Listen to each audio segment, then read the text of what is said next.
자, 잠시 짜투리 시간을 이용해서 또 책을 읽어보겠습니다.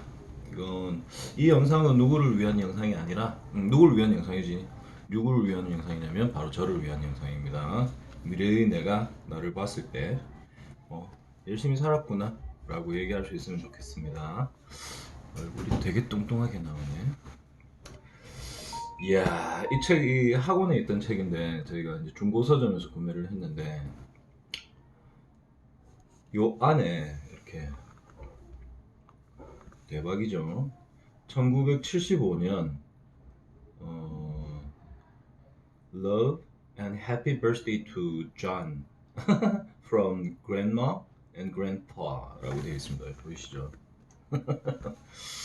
75년 책이네요. 이야, 생일 선물로 손주에게 준 책인 것 같습니다. 자, 한번 읽어보겠습니다. Hans Christian Andersen, The Tinderbox. A soldier returning from the wars met an old witch. The witch showed him a hollow tree. She told him that at the bottom of the tree was a hall with 300 lamps burning in it and 3 doors leading into 3 rooms. In the first room was a chest full of copper coins with, seated on it, a dog whose eyes were as large as teacups. In the second, a chest full of silver coins with a dog whose eyes were as large as mill wheels. In the third, a chest full of gold coins with a terrible dog whose eyes were as big as towers. I will lend you my blue check apron, and you must spread it on the floor, said the witch. Go quickly up to each dog, set him on the apron, and then you can take the coins from his chest. But you must bring back from me an old tinderbox you will find there. So the soldier found the dogs and did as the witch said. He took as much gold as he could carry, and brought back the tinder box too. But he refused to give the box to the witch. He went to the nearest town, where he became known as a very rich man. The people told him about their princess, who was kept in a castle surrounded by walls and towers. This was because it had been foretold that she would marry a common soldier, and the king did not want that. At last, the soldier's money was spent, and he was living in a dark attic. One night, he remembered the tinderbox, and tried to strike a light for his bit of candle. Immediately, the dog with eyes like teacups bounded in, saying, "What commands has my master?" When he struck twice, and thrice the dogs guarding the silver and the gold chests came. So he commanded them to bring in money, and became rich again. Then he remembered the princess, and the dog with eyes like teacups brought her asleep on his back. She was very beautiful, and the soldier kissed her hand as she slept and wanted to marry her. The dog ran back to the palace with the princess, who next morning told the king and queen she had dreamed of riding a dog to a soldier who kissed her hand.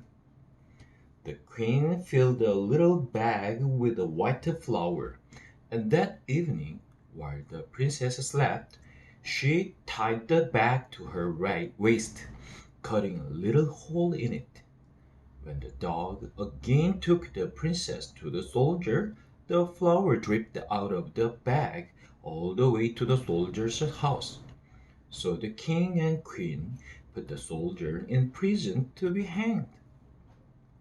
When he was brought out to be hanged, with thousands of people watching, he begged to be allowed to smoke his pipe for the last time. He took out the tinderbox to light his pipe and struck once, twice, thrice. And there were the three dogs. They threw the king and queen and the councillors high into the air so that they broke as they came down. Then all the people shouted that the soldier and the princess should be their king and queen, and the princess liked being queen much better than being a prisoner in the castle. The end. 무슨 이런 얘기가 다 있어.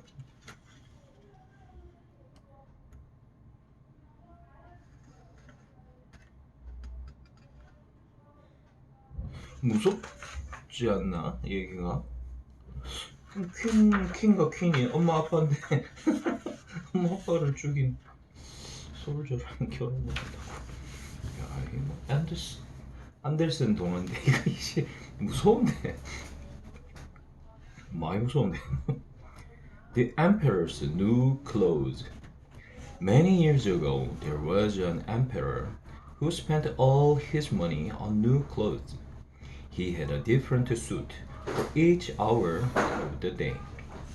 One day, two rogues, calling themselves weavers, came to the court saying they knew how to make the most lovely cloth. But it was invisible to everyone who was either stupid or unfit for the office he held. Immediately, the emperor ordered new clothes from the weavers, who pretended to work very hard, though, in fact, they had nothing at all on their looms. They asked for the finest silk and the purest gold thread, but this they put into their own bags. The emperor sent his faithful old minister to see how the cloth looked. What can be the meaning of this? Thought the old man, for he could see nothing at all on the loom. The weavers pointed to the empty looms, praising the beautiful color and the design of the cloth that was not there. It will never do for me to say I can't see it, thought the minister. For then people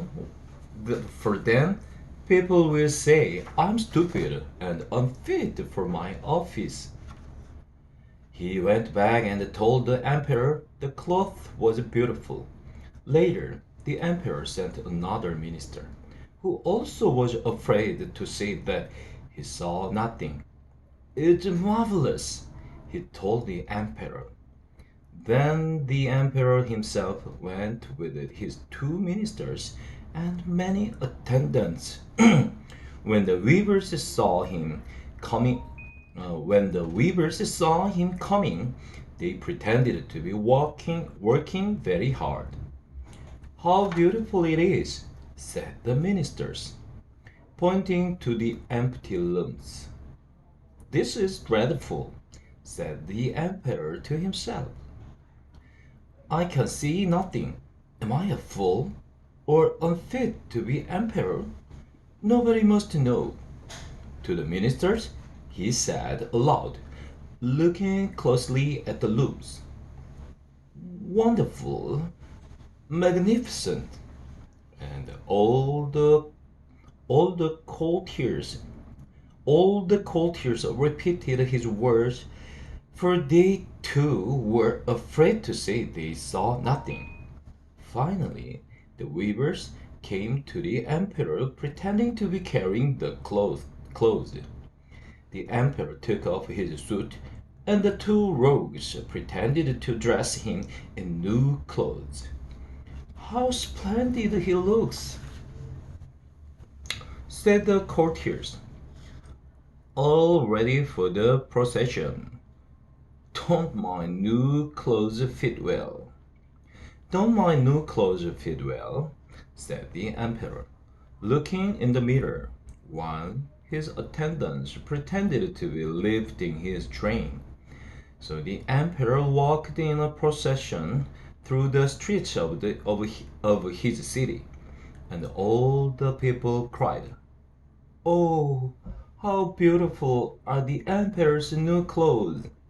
Nobody would admit that he could not see any clothes, but he was afraid to be thought stupid or unfit for office.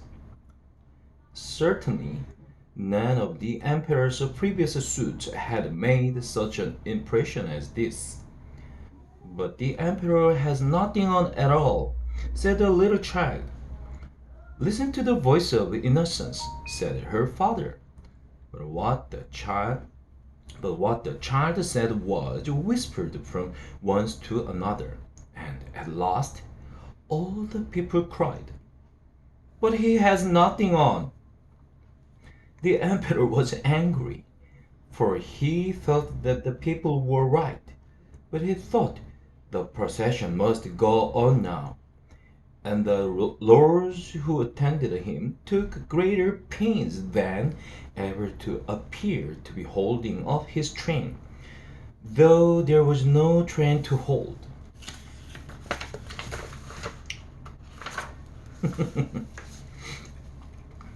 자, Thumbelina, a woman who longed very much for a tiny child, but had no idea where to find one, went to an old witch and asked her to help. The witch gave her a magic seed to plant.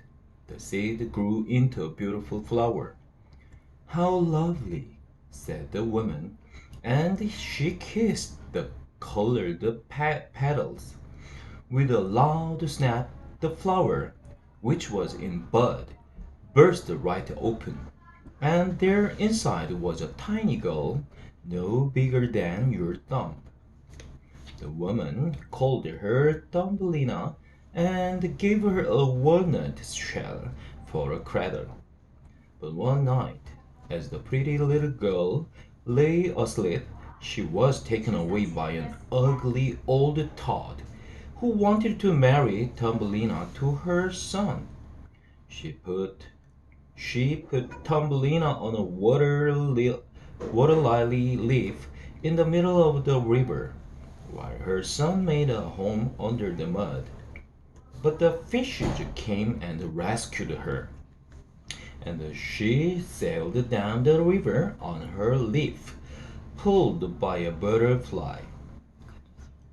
All of a sudden, a large bird came, seized Thumbelina in his claws, and flew off with her to a tree, where he offered her honey to eat.